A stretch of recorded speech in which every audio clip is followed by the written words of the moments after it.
What we have to keep in mind is that why countries want to be in NATO is because they don't want Russia to invade them, to attack them.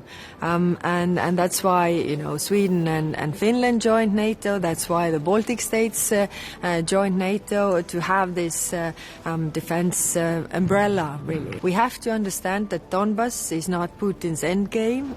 If it gets Donbas, then the fortress is down, and then they definitely move on with taking the whole of Ukraine. And if Ukraine goes, then other regions are also in danger. We know this from the history, and we should learn from history. Yes, like I said, this is really a very important week for financing questions. We have different options on the table, and they will be discussed in the leaders' meeting on Thursday.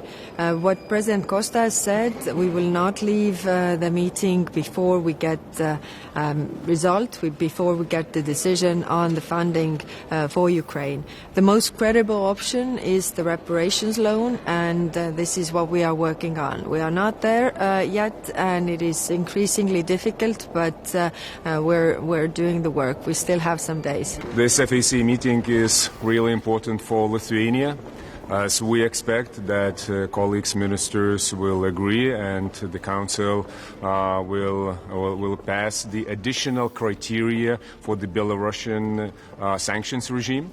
We're adding 3 points additionally to the current sanctions regime related to the hybrid activities against the European Union. I'm really looking forward into expanding the sanctions regime on Belarus if those hybrid activities continue against us.